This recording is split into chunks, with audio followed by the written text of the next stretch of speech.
Nasir clutched his drumsticks like lifelines, eyes fixed on the choir room door he wasn't even supposed to enter. Moments earlier, the choir director had laughed in front of everyone, calling his style undisciplined and tossing his name toward the percussion section like a joke. Now, that same director ran the band too, and had just dumped him in the back with the snares, assigning him nothing but cymbal crashes. No one knew Nasir had been playing since he was 4. No one knew his grandfather toured with jazz legends, and Nasir wasn't planning to tell them. But then the showcase was announced, and everything changed. Just before we kick this off, I'm curious, do you usually watch stories like this during a break or when winding down for the night? Let us know below. And hey, if you're watching from a small town or big city, tell us which one. This one's full of fire, you'll see why. Don't forget to subscribe. Nasir gripped his backpack straps tightly as he walked through the doors of Westlake Academy. New school, new faces, new everything. The hallways gleamed with trophies and plaques, mostly from the school's famous music program. Nasir's eyes lingered on the band photos. Row after row of smiling faces. Almost none looked like him. You must be Nasir Jackson. A tall woman with kind eyes extended her hand. I'm Principal Wilson. We're thrilled to have you. Nasir nodded, words stuck in his throat. 14 years old and starting over again. Mom's new job had yanked them from the only home he'd ever known. Your transcripts show excellent grades, Principal Wilson said, walking down the hall. And you listed music as an interest. Our program is top-notch. Mr. Harwood has led our choir to nationals 5 years running. She stopped at a showcase filled with photos of a thin man with silver-rimmed glasses, arms raised dramatically as he conducted rows of perfectly positioned students. He's particular about who gets in, she warned. But auditions for spring semester are tomorrow. You should try out. Nasir nodded again, though his heart wasn't in choir. What he loved was drums, the rhythm that lived in his bones. The patterns his grandfather had taught him since he was 4 years old, sitting on Pop's lap as those weathered hands guided his small ones across the snare. But Pops was gone now. 8 months since the funeral.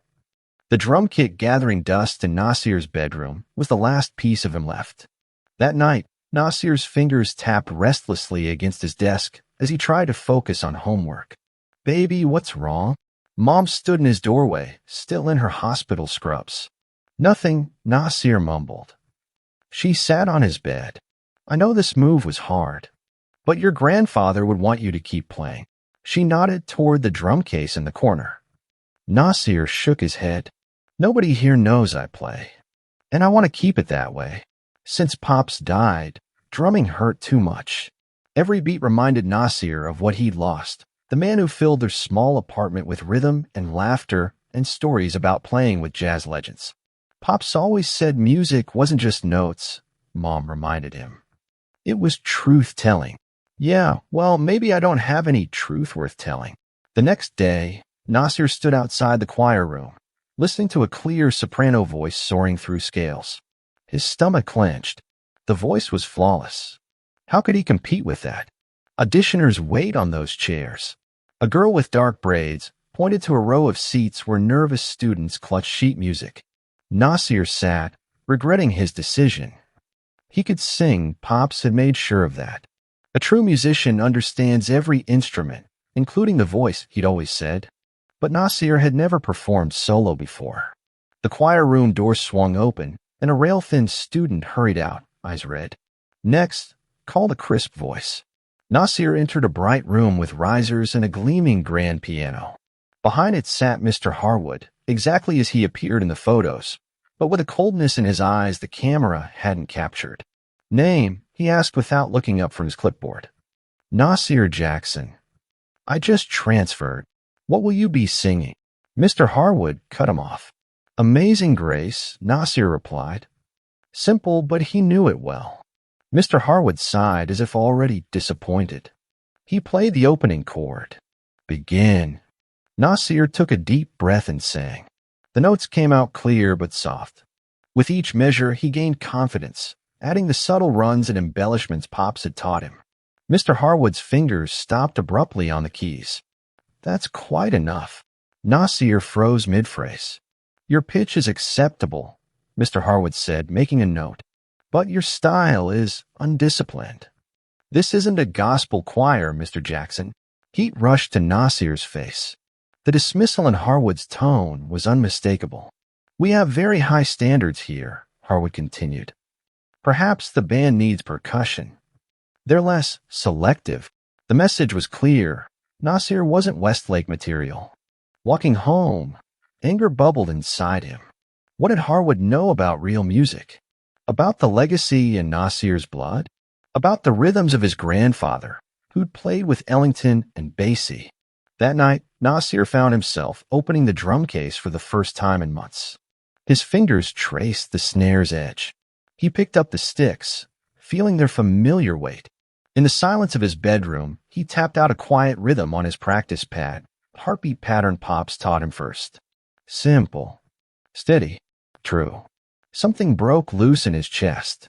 A dam of grief giving way to memory. The truth was, drums weren't just something he played. They were who he was. But that was a secret he wasn't ready to share. Not in a place where someone like Harwood decided who belonged and who didn't. Not yet.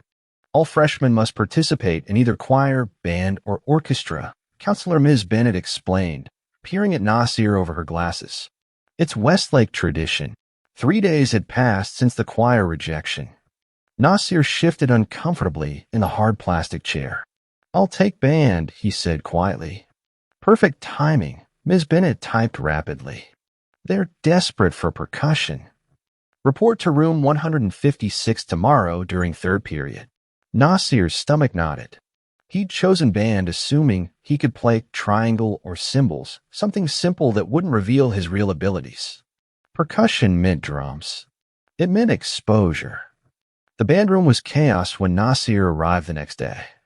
Instrument cases scattered everywhere, students chatting and laughing. A red-haired boy nearly took Nasir out with his trombone. Sorry, man, the boy grinned. You knew. Before Nasir could answer, a side door swung open. The room instantly quieted as Mr. Harwood strode in. Nasir's heart sank. The choir director ran the band too. Mr. Rodriguez is out with pneumonia, Harwood announced. I'll be covering band until further notice. His gaze swept the room, stopping when he spotted Nasir. Oh, our choir reject has joined us. His thin smile didn't reach his eyes. How fortunate. We need someone on percussion. Tittering laughter rippled through the room. Nasir's cheeks burned as he felt 30 pairs of eyes on him.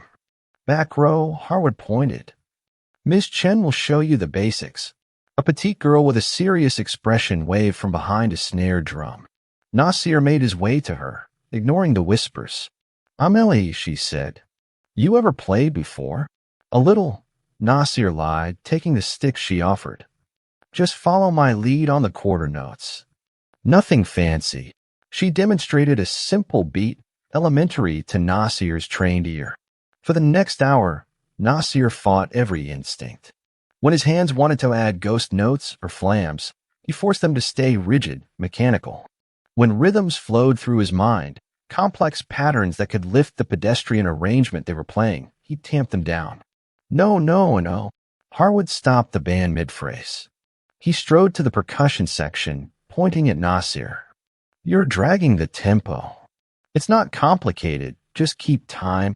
Sorry, Nasir muttered, though he knew with absolute certainty he hadn't missed a beat. Perhaps it's a coordination issue. Harwood's lips curled. Some people have a natural rhythm, but struggle with the discipline of actual music. The coded language wasn't lost on Nasir. Several students looked uncomfortable. Others snickered. Try again, Harwood commanded, returning to the conductor's stand. From measure 16, after class, Ellie caught up with Nasir in the hallway. Don't take it personally, she said. Harwood's like that with everyone new. No, he isn't, Nasir replied flatly. I've been watching. Just with me. Ellie didn't argue. They both knew he was right. The spring showcase is coming up, she said instead. Big deal here. College scouts come. I won't be featured anyway, Nasir shrugged. Maybe not, but it's still important. Mr. Harwood picks the college recommendations based on showcase performance. The pattern continued for weeks. Nasir sat behind his snare, playing the simplest beats while others got challenging parts. Even Diego, a second-year percussionist with shaky timing, was assigned complex marimba solos. Meanwhile, Nasir was kept on basic background rhythms, the musical equivalent of wallpaper. Mr. Jackson, do try to keep up, Harwood would say whenever the band faltered, regardless of where the mistake originated. One Tuesday, Harwood held up a sheet of music with intricate drum patterns. Our showcase centerpiece, he announced. A challenging percussion feature. Nasir's heart lifted momentarily. Diego, this will be your moment to shine, Harwood continued, handing the music to the nervous sophomore. Ms. Chen on secondary percussion and... His eyes slid to Nasir. Mr. Jackson can manage the cymbal crashes. Diego looked terrified. Ellie glanced apologetically at Nasir. The cymbal part consisted of exactly 4 notes in the entire 6-minute piece. After school, Nasir lingered in the empty band room. Diego had left his music on the stand. Nasir picked it up, scanning the complex rhythms. His fingers twitched. Pops would have loved this piece. Without thinking, Nasir sat at the drum kit in the corner. He positioned the music on the stand and closed his eyes, mentally hearing the arrangement. Then, gently, he began to play. His muscle memory took over. The rhythms flowed from his hands, sticks dancing across the snare, toms, and cymbals. He added subtle ghost notes, accents that lifted the mundane into something special. For the first time since arriving at Westlake, he felt alive. Lost in the music, he didn't hear the door open. What do you think you're doing? Nasir's eyes snapped open. Harwood stood in the doorway, face contorted with anger. I was just... Those instruments are expensive and not for unauthorized use. Harwood cut him off. And that music isn't yours. I'm sorry, This isn't some garage band, Mr. Jackson. This is a serious music program. Harwood's voice dripped with disdain. Perhaps you're confused about the difference. The implication hung in the air between them. I understand the difference just fine, Nasir said quietly. Harwood's eyes narrowed. Good. Then understand this. In my band room, you play what I assign you, how I assign you to play it. Nothing more. As Nasir gathered his backpack, Harwood added, and Mr. Jackson, I think we'll have Diego handle the cymbals now, too. We wouldn't want to overtax your abilities. That night, Nasir lay in bed, seething. He wasn't just angry at Harwood. He was angry at himself, for hiding his talent, for shrinking to avoid attention. What would you do, Pops? He whispered into the darkness. The answer came immediately, as if his grandfather were right there. Play your truth, boy. No matter who tries to silence it, Nasir made a decision. He wouldn't quit, but he wouldn't hide either. Not anymore. The announcement came on a rainy Thursday morning. This year's spring showcase will feature special guests from Juilliard, Berklee College of Music, and the New England Conservatory. Principal Wilson's voice crackled through the intercom. A tremendous opportunity for our senior musicians and for underclassmen to be noticed. The band room buzzed with excitement. Everyone knew what this meant. Scholarships, summer programs, opportunities that could shape entire careers. Settle down, Harwood commanded, passing out new sheet music. This changes nothing about our preparation. Excellence is our standard regardless of who's watching. But his tight smile betrayed him. This was his chance to shine too, to show off the program he'd built. Nasir flipped through his new part, 8 pages for the entire band, and for percussion, a single sheet. Once again, he'd been given the simplest possible part while Diego struggled through complex rhythms during rehearsal. No. Harwood stopped the band for the 5th time. Percussion is dragging again. He glared at Diego, whose face was flushed with anxiety. Sorry, Mr. Harwood, Diego stammered. Sorry doesn't fix poor musicianship, Harwood snapped. Nasir gripped his sticks tighter. This wasn't right. Diego wasn't a bad musician. He just needed more guidance than Harwood was willing to give. When rehearsal ended, Nasir approached Diego. Hey, I can help you with that rhythm section if you want. Diego looked surprised, then suspicious. Why would you do that? Because I know how it should sound, Nasir said simply. No offense, but you play cymbal crashes. How would you know complex drum patterns? Nasir hesitated. Just trust me. Meet me here after school. Diego didn't show that afternoon, or the next day. But on the third day, looking defeated after another brutal rehearsal, he waited by the band room door. Okay, show me what you got, he challenged. Nasir closed the door and sat at the drum kit. Without a word, he played the troublesome passage perfectly. Then again, adding subtle variations that brought the music to life. Diego's eyes widened. How did you? My grandfather was a jazz drummer, Nasir explained. He taught me since I was little. Then why does Harwood have you playing cymbal crashes? Nasir just looked at him. They both knew why. Let me show you how to break down the difficult parts, Nasir offered, handing Diego the sticks.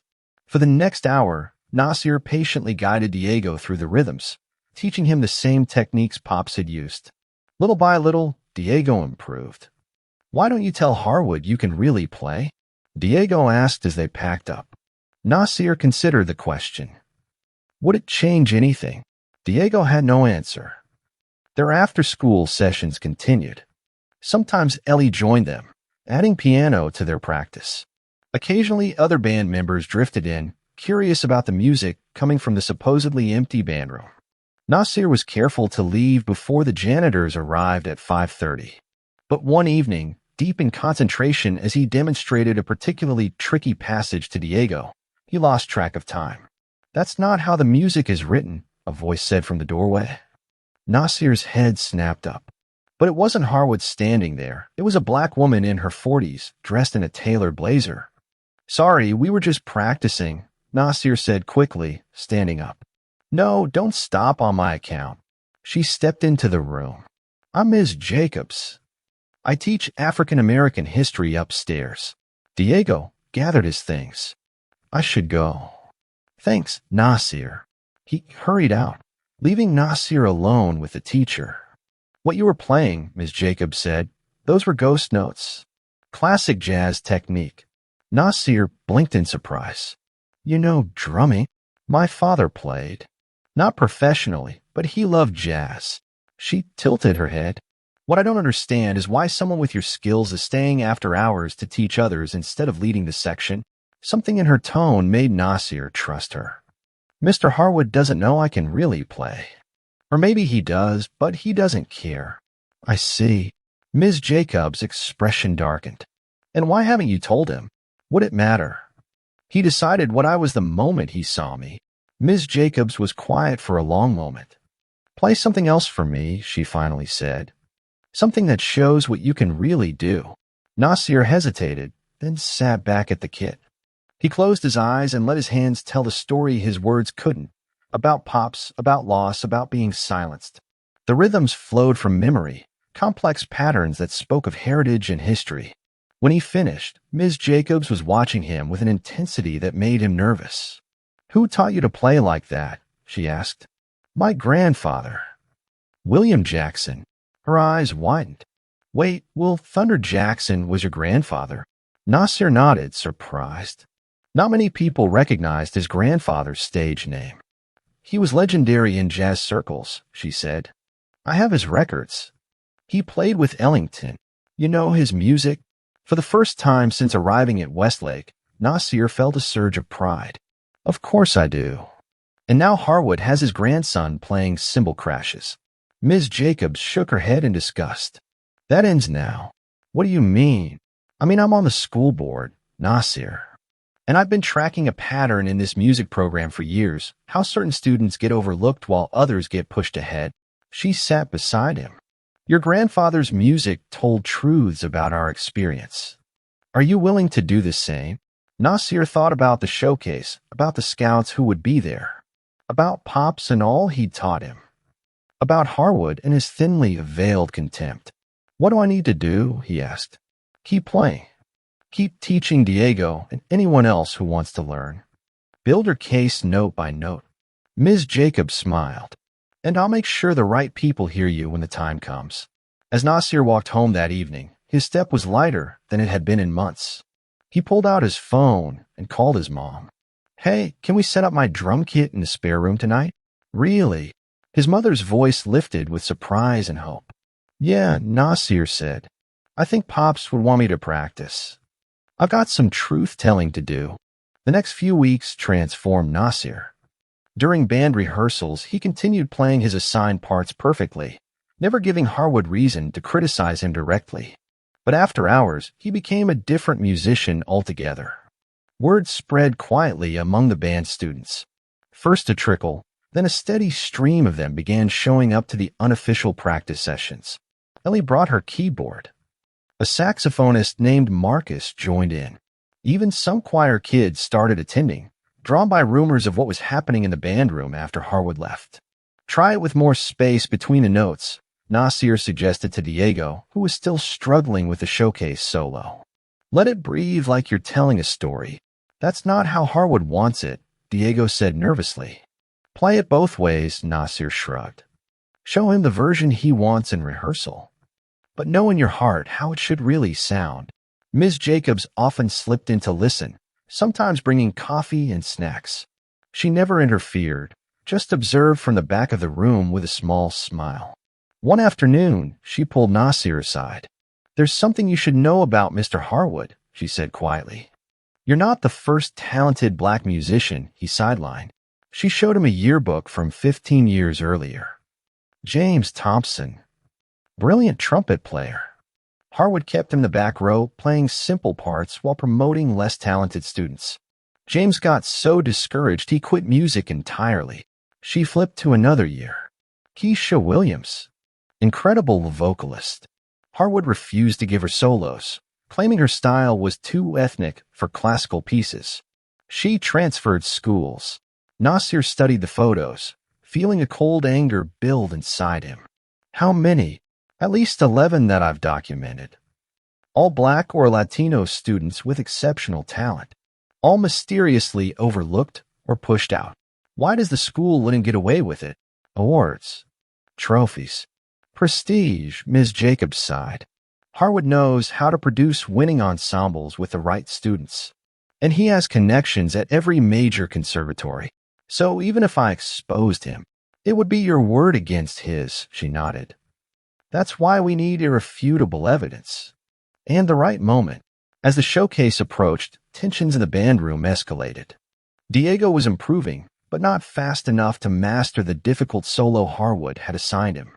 Again, Harwood demanded during rehearsal, stopping the band mid-phrase. "Mr. Suarez, that rhythm must be precise. This isn't some nightclub where you can play whatever you feel like." Diego tried again, stumbling over the 30-second notes. "Pathetic," Harwood muttered, loud enough for everyone to hear. "Ms. Chen, perhaps you should take over the feature." Ellie looked uncomfortable. "Mr. Harwood, I think Diego just needs more time." "We don't have more time. The showcase is 3 weeks away." Harwood's eyes swept the percussion section, deliberately skipping over Nasir. "I need competence, not excuses." Nasir felt something snap inside him. Before he could stop himself, he spoke up. "I can play it." The band room went silent. Harwood turned slowly, eyes narrow. "Excuse me, Mr. Jackson. I said I can play the solo," Nasir repeated, his heart pounding. Harwood's mouth curved into a cold smile. "How fascinating. The cymbal player suddenly fancies himself a percussionist." Snickers rippled through the band. "Come then," Harwood gestured to the drum kit. "Enlighten us." Nasir stood, aware of every eye on him. As he passed Ellie, she whispered, "Are you sure?" He wasn't sure at all.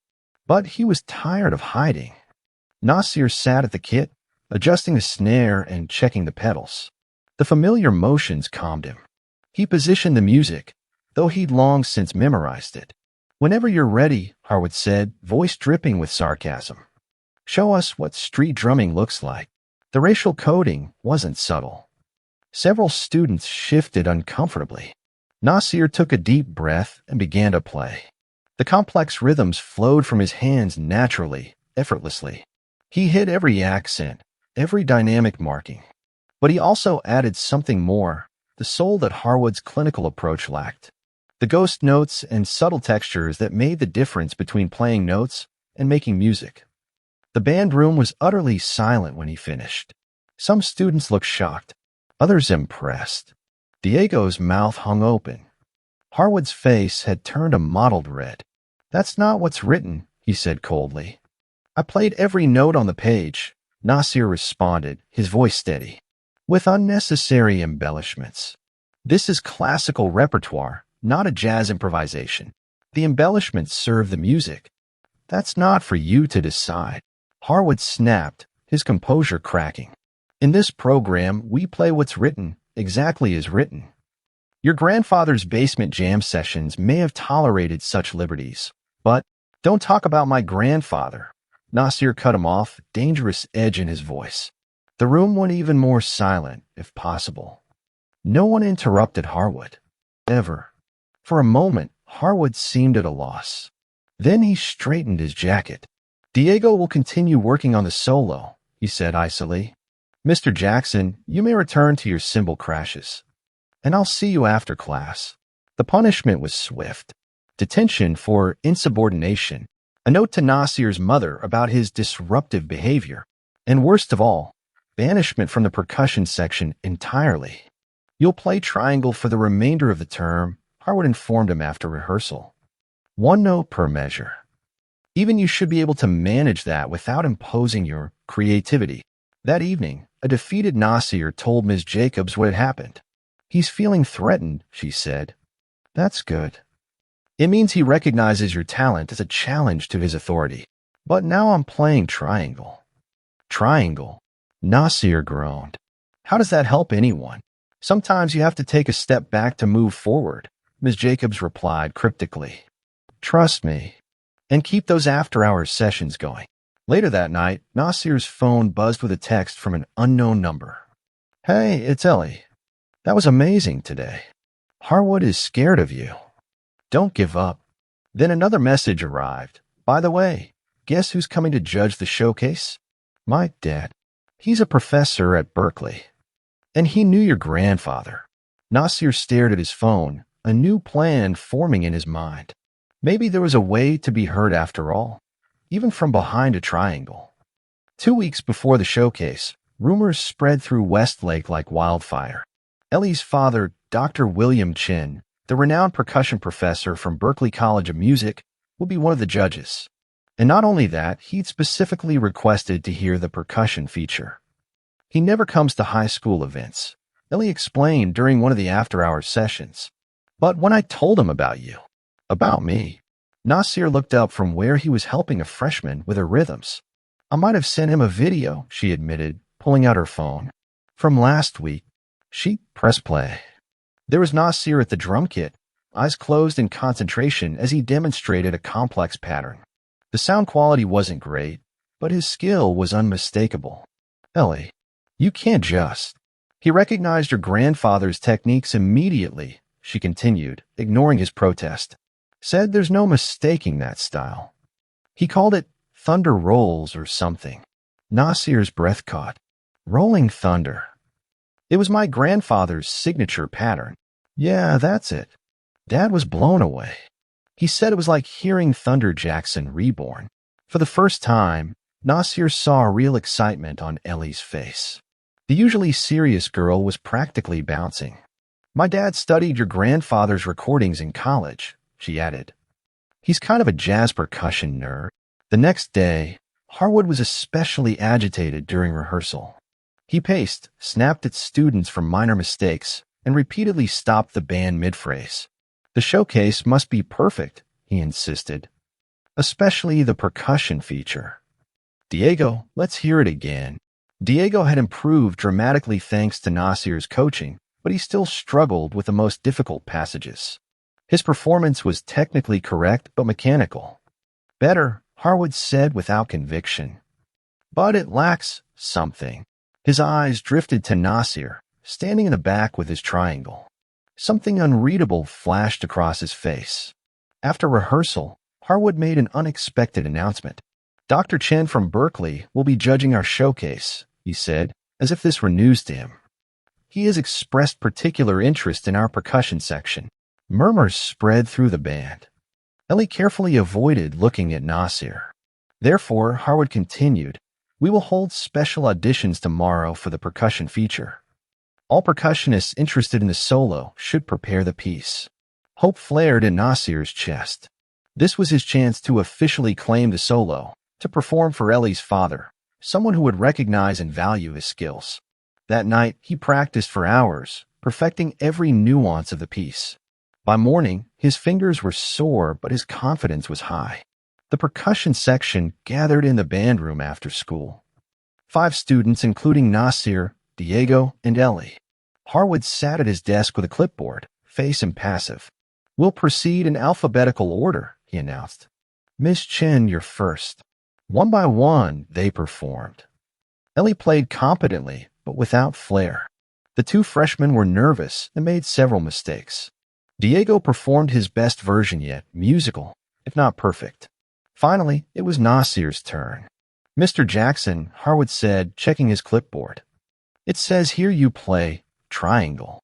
Snickers from the freshman. "You said all percussionists," Nasir replied evenly. "So I did." Harwood's smile didn't reach his eyes. "Very well. Proceed." Nasir settled at the drum kit, took a deep breath and played. Not just the notes on the page, but his interpretation, honoring the classical foundation while incorporating his grandfather's jazz sensibilities. The result was extraordinary. Even Harwood couldn't hide his reaction. A flash of something like fear crossed his face. When Nasir finished, the room was silent. Diego gave him a thumbs up. Ellie was beaming. Harwood cleared his throat. "Thank you all for auditioning. I'll announce my decision tomorrow." Nasir left feeling cautiously optimistic. He'd clearly played the best version. Even Harwood couldn't deny that. But the next day, the announcement left him stunned. After careful consideration, Harwood told the band, "I've decided to split the percussion feature. Diego will play the first section, Ellie the middle, and our 2 freshmen will handle the finale." Nasir's name wasn't mentioned at all. "What about Nasir?" Diego blurted out. "He played it best." Harwood's eyes hardened. Mr. Jackson's interpretation was technically proficient but inappropriate for the piece. This is a classical showcase, not amateur night at a jazz club. The racist undertone hung in the air. Several students looked down, uncomfortable. Now Harwood continued briskly, "Let's run the full program. Mr. Jackson, remember, triangle only on the downbeats." Humiliation burned through Nasir as he took his place in the back. He'd revealed his talent, and Harwood had still found a way to silence him. During the run-through, Diego and Ellie both struggled with their segments, clearly rattled by Harwood's decision. The freshmen could barely keep time. The feature that should have been a highlight was falling apart. "Stop, stop, stop," Harwood shouted, throwing his baton down. "This is a disaster. Diego, you're rushing. Ellie, you're dragging. And you too," he glared at the freshmen, "are completely lost." He raked his hands through his hair in frustration. "We have the Berkeley percussion chair coming specifically to hear this piece, and you're giving me this amateur hour performance?" The band sat in uncomfortable silence. Finally, Marcus, the first saxophonist, spoke up. "Mr. Harwood, everyone heard the auditions. Nasir played it perfectly. Why not let him do it?" "That's not your concern," Harwood snapped. "It's all our concern if we sound terrible at the showcase," Ellie said quietly. Other students nodded in agreement. Something unprecedented was happening. The band was challenging Harwood's authority. His face flushed with anger. "Enough. The decision is final." He pointed at Nasir. "Mr. Jackson seems to have you all fooled with his flashy playing, but I've been teaching music longer than most of you have been alive. I know what works and what doesn't." He turned to Nasir, eyes cold. "Go ahead, street drummer. Show us all how it's done. Play your version right now, in front of everyone." The challenge was clear. Harwood was setting him up to fail. Nasir walked slowly to the drum kit, aware of all eyes on him. The pressure was enormous, not just to play well, but to prove Harwood wrong, to validate the support his classmates had shown. His hands trembled slightly as he sat down. He could feel Harwood watching, waiting for any mistake. For a moment, doubt crept in. Maybe he wasn't good enough. Maybe his grandfather's teachings weren't relevant here. But then he remembered Pop's words, "Play your truth, boy." Nasir closed his eyes and began. The first few measures were hesitant. Then something shifted. He found the groove, the pocket his grandfather had taught him to feel. The rhythms flowed from memory, from heart, from heritage. When he opened his eyes, he saw his classmates watching in awe. Even the trumpet section, usually dismissive of percussion, had lowered their instruments to listen. He played the final phrase and let the cymbals ring out. Perfect silence followed. Then Ellie started clapping. Diego joined in. Within seconds, the entire band was applauding, all except Harwood, whose face had turned an alarming shade of red. "Enough," he shouted, slamming his hand on the piano. "This isn't a popularity contest." Mr. Jackson deliberately ignored the notation to show off. "That's not musicianship, it's vanity." He pointed to the door. "Get out. You're suspended from band until further notice." Gasps rippled through the room. No one had ever been kicked out of band before. "You can't do that," Ellie protested. "The showcase. I can and I have." Harwood cut her off. "Anyone else who wants to question my authority can join him." The band fell silent. No one moved. Nasir carefully placed the drumsticks on the snare and stood. With as much dignity as he could muster, he walked out, the door closing behind him with a final sounding click. In the empty hallway, he leaned against the wall, tears threatening. He'd taken his stand, played his truth, and now he was out. No showcase. No chance to play for Dr. Chen. No redemption. His phone buzzed in his pocket. A text from Ellie. "Don't give up. My dad still wants to hear you play. We'll find a way." Another buzz. This one from Ms. Jacobs. "Meet me in my classroom." No. Plan B. Wiping his eyes, Nasir squared his shoulders and headed upstairs. This wasn't over yet. "He can't just kick you out without due process," Ms. Jacobs said, pacing her classroom. "It's against school policy." Nasir sat slumped in a desk chair, the reality of his situation sinking in. "Doesn't matter. The showcase is in 10 days. Even if I fight it, I won't be back in time." "Then we go above him," Ms. Jacobs insisted.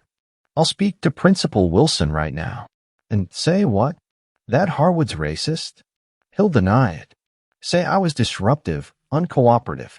Nasir stared at his hands. "It's my word against his, and he's been here 20 years. Ms. Jacobs stopped pacing. "You're right. A direct accusation won't work. We need to be strategic." She sat across from him. "Tell me exactly what happened." Nasir recounted the audition, Harwood's decision, and the confrontation. When he finished, Ms. Jacobs was quiet for a long moment. "There's something you should know," she finally said. 15 years ago, a student named James Thompson filed a formal complaint against Harwood for discrimination. The school investigated, but in the end, nothing came of it. "Let me guess," Nasir said bitterly. "No evidence." Actually, there was evidence. Recordings proving James was the superior musician. Testimonials from other students. But Harwood had powerful allies, parents on the board, administrators who valued trophies over fairness. She pulled out a folder from her desk. "I was new then. Didn't have the standing to fight effectively. But I kept records." James wasn't the only one. The folder contained names, dates, photos, a chronicle of talented minority students systematically sidelined by Harwood over 2 decades. "Why are you showing me this?" Nasir asked. "Because pattern evidence matters. One incident can be dismissed as a misunderstanding. 20 years of the same behavior cannot." She closed the folder. "But we still need a catalyst, something undeniable that forces action." Nasir's phone buzzed with a text. "Ellie again. Dad wants to meet you. Tomorrow after school, coffee shop across from campus. Dr. Chen wants to meet me," he told Ms. Jacobs. She brightened. "That's perfect. External validation from a respected professional, exactly what we need." But Nasir wasn't convinced. "Even if he likes my playing, so what? I'm still banned from the showcase." "One step at a time," Ms. Jacobs said. "Meet with Dr. Chen. Let's see what possibilities open up. The next day, Nasir sat nervously in the coffee shop, tapping rhythms on his knee. When the bell above the door jingled, he looked up to see a middle-aged Asian man in a well-worn leather jacket. Dr. Chen spotted him immediately. "You must be Nasir," he said, extending his hand. I'd recognize those drummers' calluses anywhere. They talked for nearly 2 hours. About music theory, about techniques, about Nasir's grandfather. Dr. Chen asked questions no one had asked before. About Nasir's influences, his approach to rhythm, his musical aspirations. "Your grandfather was a pioneer," Dr. Chen said. "His integration of West African polyrhythms into American jazz changed percussion forever." "You really knew his work?" Nasir asked, still amazed someone recognized his grandfather's legacy. "Knew it. I studied it. Wrote my doctoral dissertation on Thunder Jackson's innovations." Dr. Chen leaned forward. "That's why I was so stunned when Ellie showed me your video. Those aren't techniques you can just copy. They're passed down, taught through generations." For the first time since arriving at Westlake, Nasir felt truly seen, his heritage valued, his talent recognized. "Mr. Harwood doesn't see it that way," he said quietly. "Called it inappropriate for classical music." Dr. Chen's expression darkened. "Robert Harwood and I have history. We were at conservatory together. He's a technical musician but lacks soul, and resents those who have it naturally." He studied Nasir carefully. "Ellie tells me you've been removed from the band program. Just days before I'm scheduled to adjudicate. Convenient timing, right?" Nasir said. "Indeed." Dr. Chen's eyes narrowed. "Tell me, Nasir, do you want to perform at the showcase?" "More than anything." "But Harwood." "Leave Harwood to me." Dr. Chen smiled, a hint of mischief in his eyes. "Just be ready to play when the opportunity presents itself." Nasir left the meeting feeling cautiously hopeful. But the next week proved brutal. While the band prepared for the showcase, he sat in study hall, isolated and increasingly angry.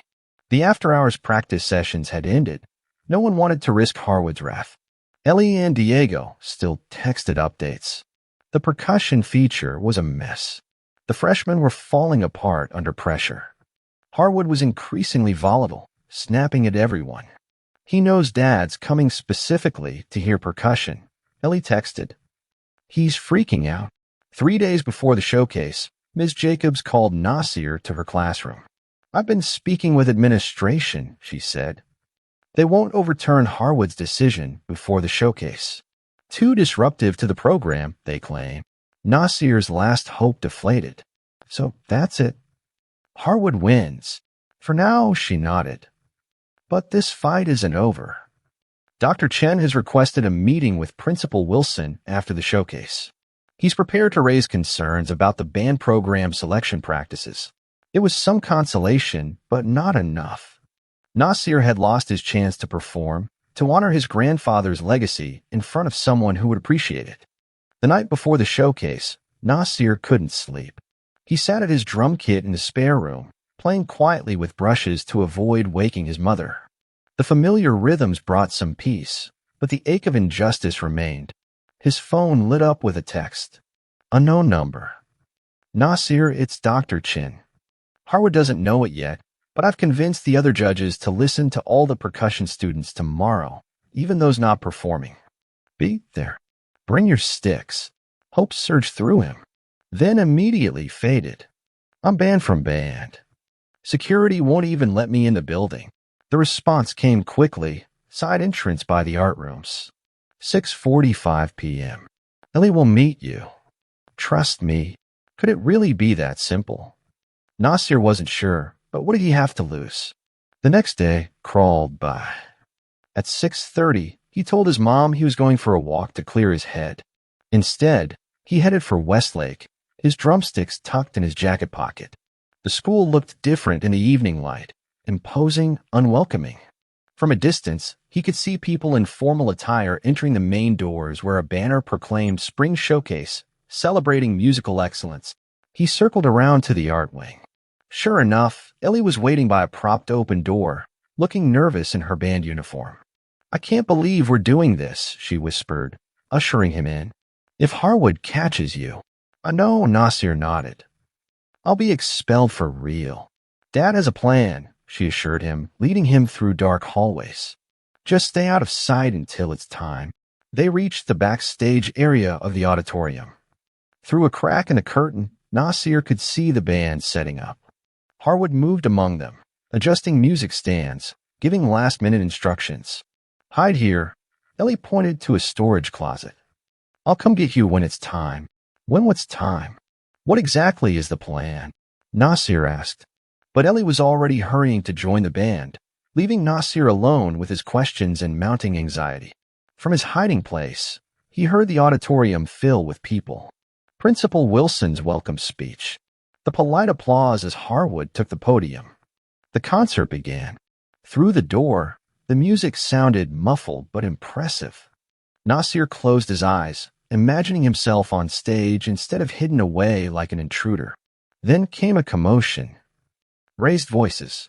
He pressed his ear to the door. Absolutely unacceptable, Harwood was saying. The program is set. As lead adjudicator, I have the right to hear all students, Dr. Chen's voice replied calmly. Including those you've excluded. Nasir's heart pounded. This was about him. More arguing. Then Principal Wilson's voice. Robert, Dr. Chen's request is reasonable. Let's proceed. The closet door suddenly opened. Ellie stood there, eyes wide. It's happening, she whispered. Dad insisted on hearing all percussionists.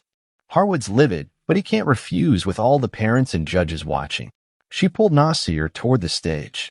They're calling everyone now. Just walk out when they call your name. On stage, Harwood stood rigid with anger as Dr. Chen addressed the audience. Before we continue, I'd like to hear from each percussion student individually, he announced. A short demonstration of the feature piece. First, our current soloists. One by one, the percussionists performed. The freshmen were nervous and made mistakes. Diego played adequately, but without inspiration. Ellie was competent but deliberately understated. Then Dr. Chun looked at his program. I see we have one more percussionist listed. Nasir Jackson. A confused murmur spread through the audience. Harwood stepped forward, face contorted. Mr. Jackson is no longer part of this program, he said through clenched teeth. Yet he's on the roster, Dr. Chen replied, holding up a printed page. Unless you're telling me the administration hasn't been informed of an official dismissal? Principal Wilson frowned. Clearly, proper protocols hadn't been followed. I'd like to hear Mr. Jackson play, Dr. Chen continued pleasantly. Is he present? Nasir stepped out from the wings, heart hammering in his chest. The audience's murmurs grew louder. Harwood's face went from red to purple. This is outrageous, he sputtered. He was removed for disciplinary reasons. Then surely you filed the appropriate documentation? Dr. Chen pressed. No? How interesting. He turned to Nasir. Please, Mr. Jackson. Show us what you can do. As Nasir walked to the drum kit, Harwood gripped his arm. This changes nothing, he hissed. You're done here. Nasir met his eyes. We'll see about that. He sat at the kit, adjusting the snare height, testing the pedals. The audience waited expectantly. In the front row, he spotted his mother, eyes wide with surprise. She hadn't known he would be here. Next to her sat Ms. Jacobs, who gave him a subtle nod. And directly in front of him, Dr. Chen waited with an encouraging smile. Nasir picked up his sticks, took a deep breath, and began to play. The first notes hung in the air like a question.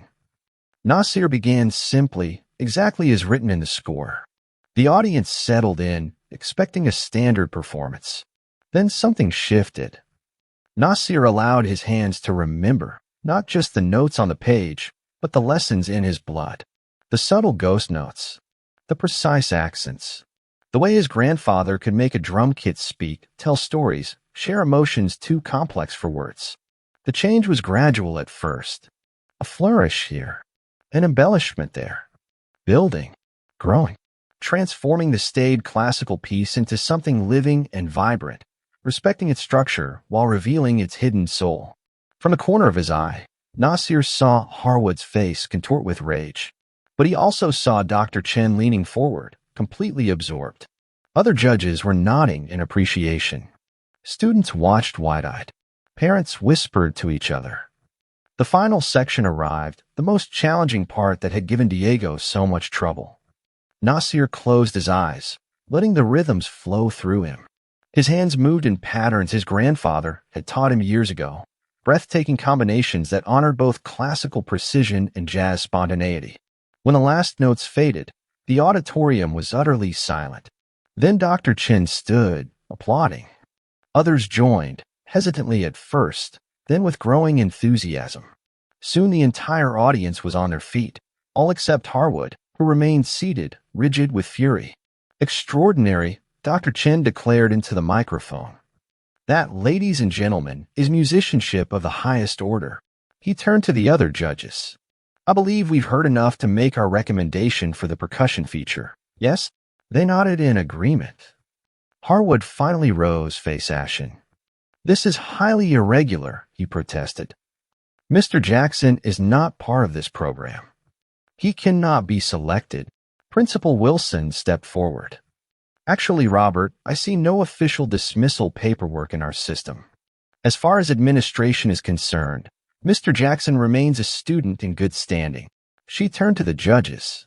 We at Westlake value excellence above all. If the adjudicators believe Mr. Jackson's performance best represents our standards, then we should honor their professional judgment. It was a diplomatic but clear rebuke. Harwood's nostrils flared, but with so many parents and community members watching, he had no choice but to concede. Very well, he said stiffly. Mr. Jackson will perform the percussion feature at tomorrow's final showcase. The audience applauded again. Nasir sat stunned at the drum kit, barely processing what had happened. His mother wiped away tears in the front row. Ms. Jacobs looked quietly triumphant. After the auditorium cleared, Dr. Chen approached Nasir backstage. Your grandfather would be proud, he said simply. You've not only preserved his techniques but evolved them. That's the mark of a true artist. Thank you, Nasir replied, still processing the night's events. I can't believe they're letting me play tomorrow. They had no choice, Dr. Chen smiled. Not with 3 conservatory representatives unanimously selecting you. But be prepared, Harwood won't take this lying down. Those words proved prophetic. The next morning, Nasir arrived for the final rehearsal to find the band in disarray. Harwood had completely rearranged the percussion feature overnight, adding complex ensemble parts that no one had seen before. Since we've been forced to feature Mr. Jackson, he announced coldly, we'll need to integrate his distinctive style with the rest of the band. These new arrangements should accomplish that. He handed out the revised music. Nasir stared at his part in disbelief. It was technically impossible. Rhythms that contradicted each other, dynamic markings that made no musical sense. It was designed to make him fail. Questions? Harwood asked with false pleasantness. The band looked nervously between Nasir and Harwood, sensing the trap but unsure how to help. No questions, Nasir said evenly. I'll make it work. Rehearsal was a disaster. The new arrangements clashed horribly, with Nasir's part constantly at odds with the rest of the band. Every time he tried to adjust to fit the ensemble, Harwood criticized him. No improvisation, Mr. Jackson. Play exactly what's written, but what was written was deliberately unplayable. By the end of rehearsal, the band was demoralized. The showcase was hours away, and their centerpiece was sabotaged. As they packed up, Ellie approached Nasir. He's trying to humiliate you in front of everyone. Make it look like you can't function in a proper ensemble. I know, Nasir nodded. But I can't prove it. Diego joined them, followed by Marcus and several other band members. We're not going to let him get away with this, Marcus said firmly. We've talked about it. Tonight we follow you, not him. What do you mean? Nasir asked. Play your original interpretation, Ellie explained. The one that crushed the audition. We'll adapt to you. But the new arrangements, we'll ignore them, Diego said simply. Watch you for cues instead of Harwood. He can't fail all of us. Nasir looked around at his bandmates, overwhelmed by their support. You'd risk that for me? For the music, Marcus corrected. What you played last night was real. Harwood's version is just spied on paper. They dispersed quickly as Harwood approached. "A word, Mr. Jackson," he said icily, drawing Nasir aside. "I want to be perfectly clear. Tonight you will play exactly what I've written. No deviations, no embellishments, no heritage moments." "Understood, understood," Nasir replied, meeting his gaze steadily. "Good." Harwood's smile was cold. "Because I'd hate for college recruiters to hear that you're difficult to work with. Such a reputation could be limiting for your future." The threat hung in the air between them. "One more thing," Harwood added. "Your little victory last night changes nothing about how things work in my program. The moment this showcase ends, you're out. Permanently." He walked away, leaving Nasir to weigh his options. Play Harwood's impossible arrangement and fail publicly. Play his own interpretation and face Harwood's retaliation. Neither choice seemed good. As the auditorium filled that evening, Nasir peered through the curtains. His mother sat in the front row again, this time with Ms. Jacobs beside her. Dr. Chin and the other judges were in a reserved section.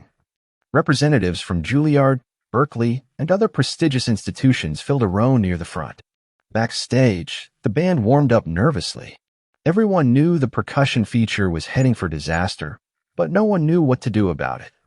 Nasir sat at the drum kit, sticks in hand, trying to center himself. What would Pops advise? The answer came immediately: "Play your truth, boy. The rest will follow."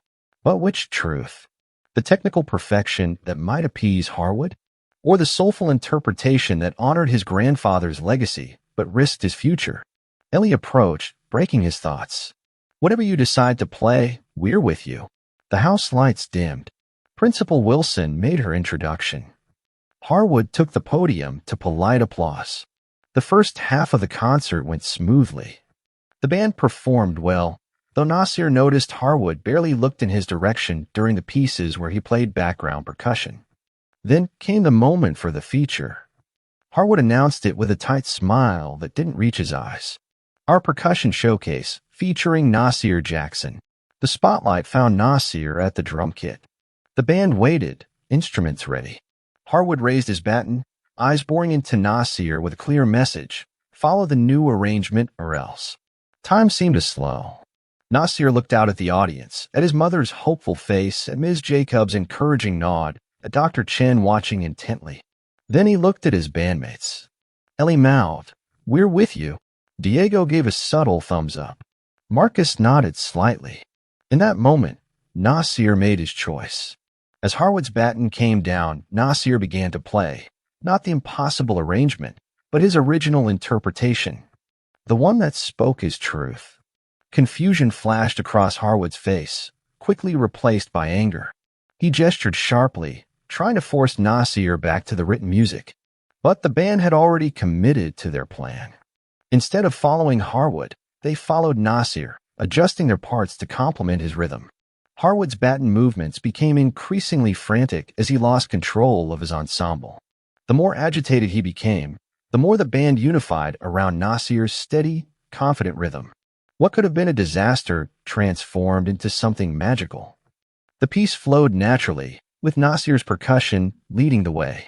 The band responded organically, creating a performance more powerful than anything they'd rehearsed. Nasir's hands flew across the drums, every beat a declaration. This was for Pops. For every student Harwood had silenced.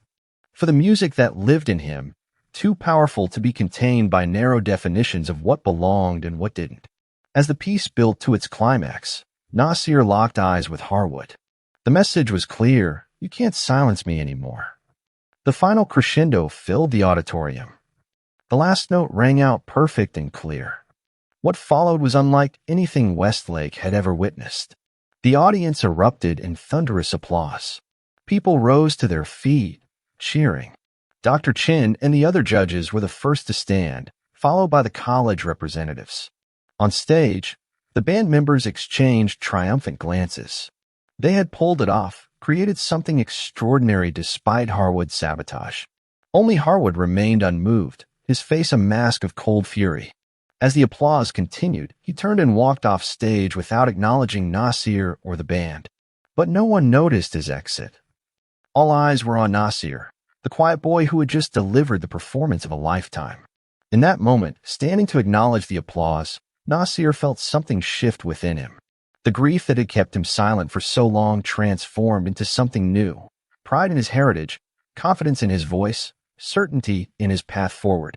Whatever consequences awaited him after tonight, he knew he had played his truth.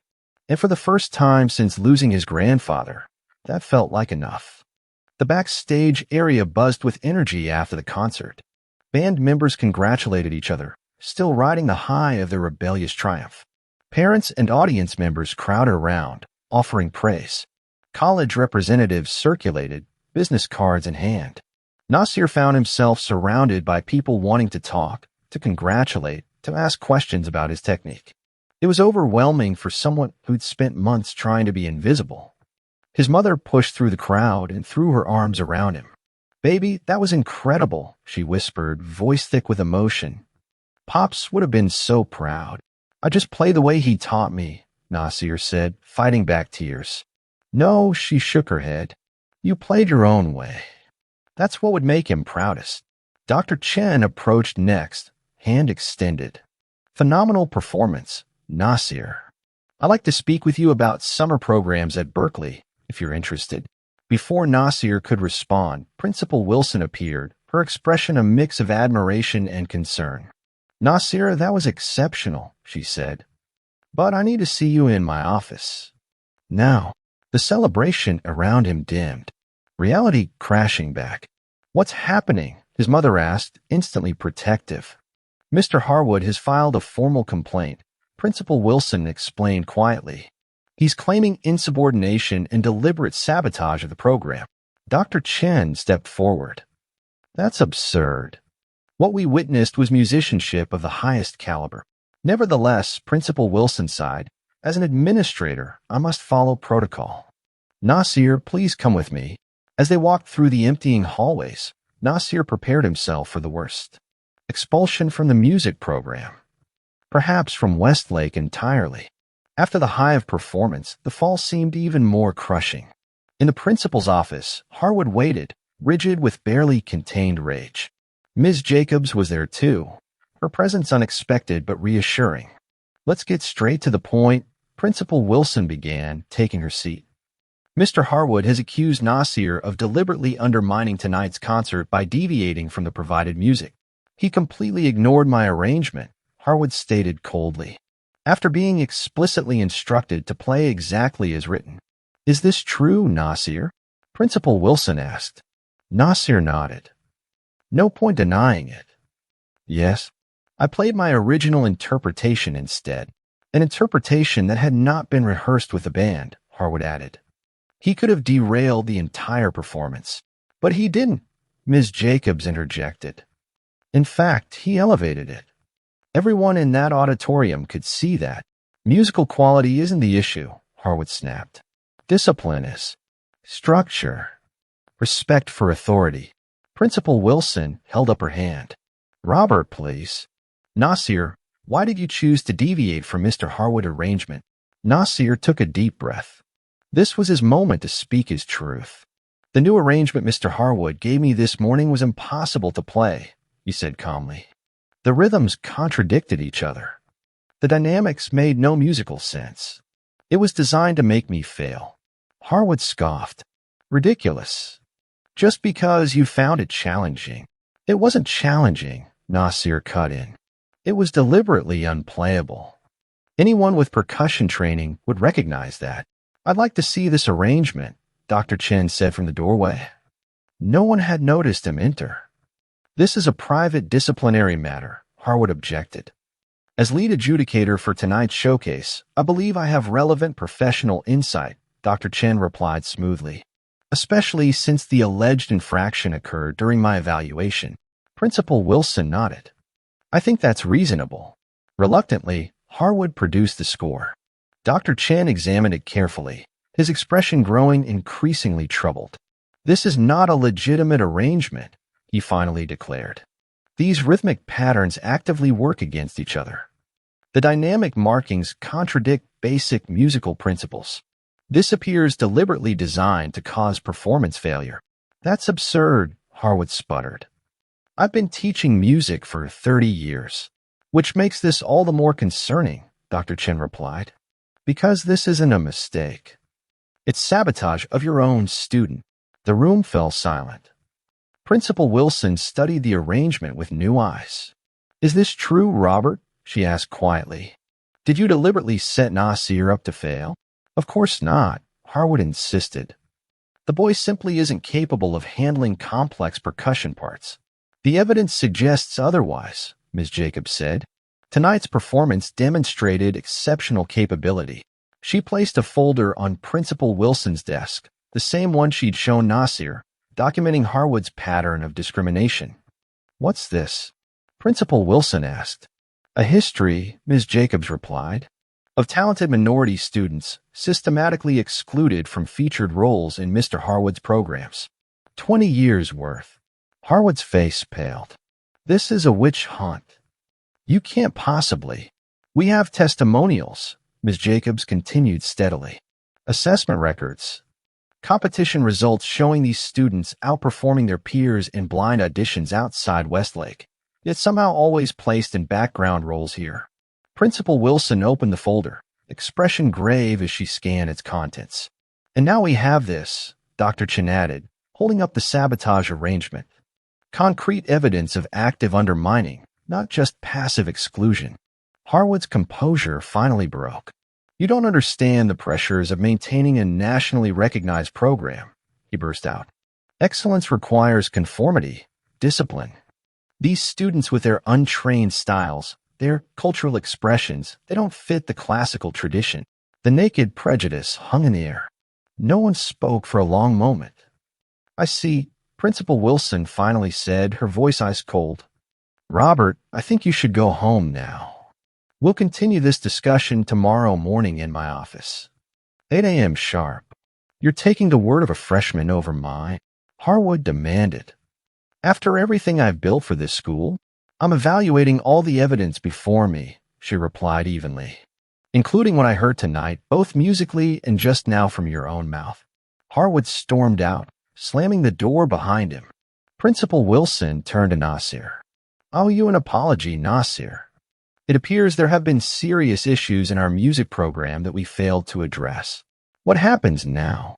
Nasir's mother asked. A full review of the music department. Principal Wilson sighed. It won't be quick or easy, but it's necessary.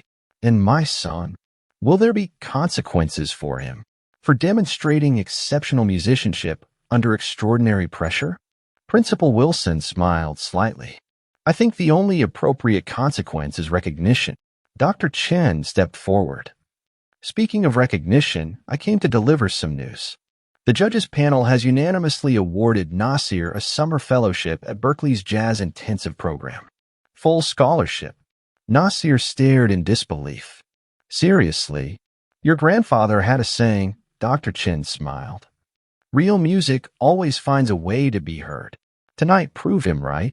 As they left the office, Ms. Jacobs pulled Nasir aside. I'm proud of you, she said quietly. Not just for how you played, but for having the courage to be authentically yourself in a system designed to silence you. I couldn't have done it without you, Nasir replied.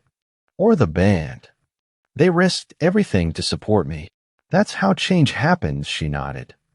One person stands up, then another joins them, then another. Tonight wasn't just about music, it was about students recognizing injustice and choosing to act. Outside the school, the spring air felt electric with possibility. Band members had gathered on the front steps, waiting for news. When they saw Nasir, they erupted in cheers. Diego rushed forward. Are you expelled? Do we need to protest? We're ready to fight for you. Nasir laughed, the tension of the night finally breaking. I'm not expelled. Actually, I think things are going to change around here. As his friends crowded around him, asking questions, offering congratulations, Nasir felt something he hadn't experienced since before his grandfather died, belonging. Not just to a band or a school, but to a legacy, a tradition, a future he was helping to shape. His mother watched from a few steps away, tears in her eyes. "You played your truth tonight," she said when the crowd finally dispersed. "Just like Pops always taught you." "I did," Nasir nodded. And for the first time, people really heard it. As they walked home together, Nasir thought about everything that had happened, the discrimination, the struggle, the triumph, the aftermath still unfolding. One question remained.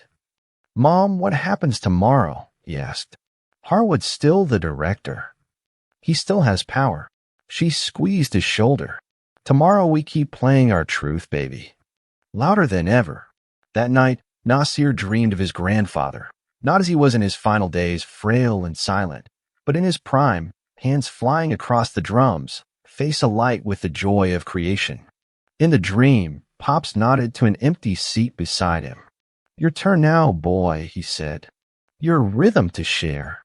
Nasir woke with the dawn, a new beat already forming under his fingers. 1 year later, the Westlake Academy's Spring Showcase program glittered under the auditorium lights, featuring the WA Percussion Ensemble director, Nasir Jackson. Backstage, Nasir adjusted his bow tie, still not used to formal wear. Around him, students tuned instruments and ran through last-minute adjustments. The atmosphere crackled with anticipation. 5 minutes, everyone, Ms. Romano, the new band director, announced. "Nasir, your percussion ensemble is after the jazz band." Nasir nodded, gathering his 6 ensemble members for a final pep talk. A year ago, Westlake hadn't even had a percussion ensemble. Now it was the showcase finale. "Remember," he told them, "we're not just playing notes. We're telling stories. Our stories." Diego, now Nasir's co-leader, grinned. Hard to believe this all started with a triangle part. So much had changed since last year's showcase. The days following Nasir's performance had been chaotic. Harwood was placed on administrative leave while the school investigated Ms. Jacobs' evidence. When the full extent of his discrimination became public, parents demanded action. By summer, he had resigned to pursue other opportunities. The music department underwent a complete overhaul. Ms. Romano, a progressive educator committed to inclusive programming, replaced Harwood. Under her leadership, the curriculum expanded to include jazz, world music, and contemporary styles alongside classical traditions. Most surprising to Nasir was his own transformation. After the summer program at Berkeley, Dr. Chen had suggested he start a percussion ensemble at Westlake. "The school needs to heal," he'd said. "Music can build bridges where words fail." With Ms. Romano's blessing, Nasir had created the ensemble, open to all, focused on rhythmic traditions from around the world. What began with 3 hesitant students had grown to a dedicated group of 12, with a waiting list for next year. "Places, everyone," Ms. Romano called. "Jazz band, you're on."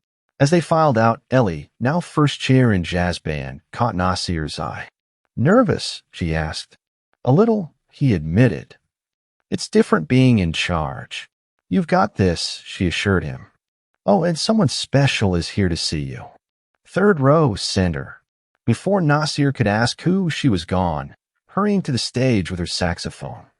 From the wings, Nasir watched the jazz band perform. Their final number, a complex arrangement of one of his grandfather's compositions, brought tears to his eyes. When they finished, the audience erupted in applause. Then it was time. Ms. Romano announced, "For our finale, please welcome the Westlake Academy Percussion Ensemble, directed by freshman Nasir Jackson." Nasir led his group onto the stage. 6 students from diverse backgrounds, each bringing unique rhythmic traditions to their collective sound. They arranged themselves around various percussion instruments, not just standard drum kits, but congas, djembs, cajones, and instruments Nasir had built himself from found objects. He stood before them, sticks in hand, suddenly overcome by the journey of the past year. Then he spotted what Ellie had mentioned. In the third row, beside his mother and Ms. Jacobs, sat Dr. Chen.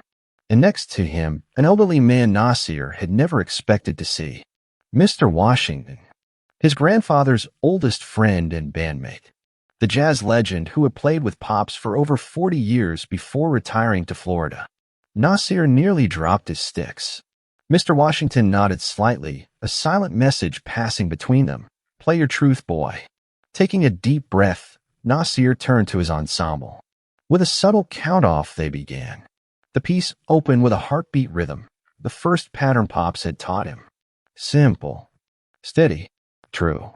One by one, other rhythms joined, layering and intersecting. Classical precision melded with jazz improvisation. West African patterns conversed with Latin traditions. Each student contributed their voice to the growing conversation. In the middle section, Nasir took a solo. His hands flew across the drums, telling the story of the past year, the struggle, the resistance, the breakthrough, the rebuilding. Every beat acknowledged those who had supported him and honored the legacy that had sustained him. As the ensemble rejoined, building toward the finale, Nasir saw the audience leaning forward in their seats. Principal Wilson watched with visible pride. Ms. Jacobs dabbed her eyes. His mother beamed. Mr. Washington nodded in recognition of patterns that echoed across generations. The piece concluded not with a dramatic flourish, but with a return to the heartbeat rhythm, a reminder that underneath all the complexity, music connects to our most basic humanity. The final note resonated through the silent auditorium. Then the audience rose as one, applause thundering through the space. Students cheered. Parents whistled. Even the college representatives set aside their professional reserve to acknowledge something extraordinary. Nasir stood with his ensemble, accepting the ovation with humble gratitude. This moment wasn't just his victory. It belonged to everyone who had fought for change, to the students brave enough to join a new kind of ensemble, to the traditions that had sustained communities through centuries of struggle. After the concert, well-wishers surrounded the percussion students. Ms. Romano hugged Nasir. "You've created something special here," she said. "Something that will outlast all of us." Mr. Washington approached next, leaning heavily on his cane.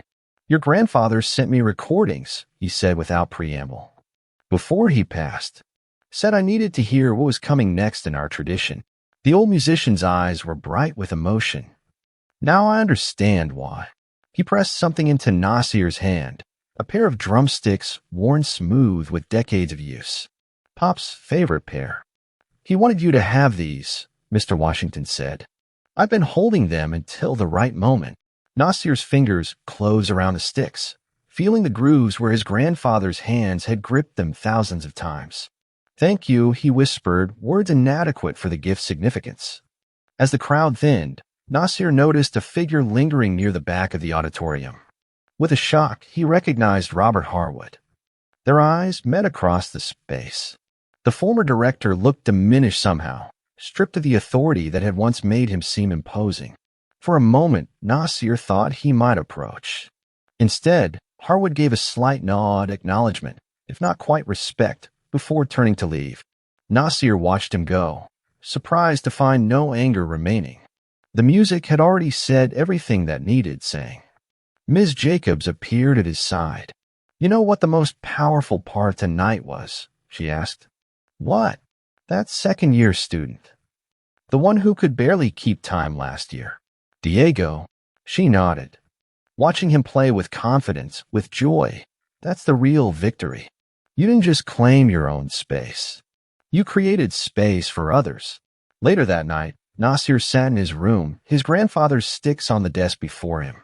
He ran his fingers over the worn wood, feeling the connection to all that had come before.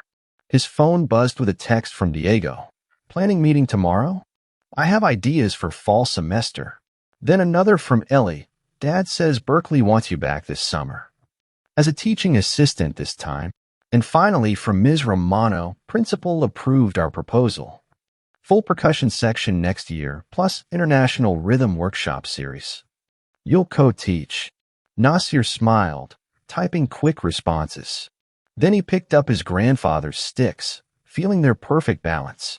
In his mind, he could hear Pop's voice as clearly as if he were sitting beside him. "Remember, boy, a drum ain't just for making noise.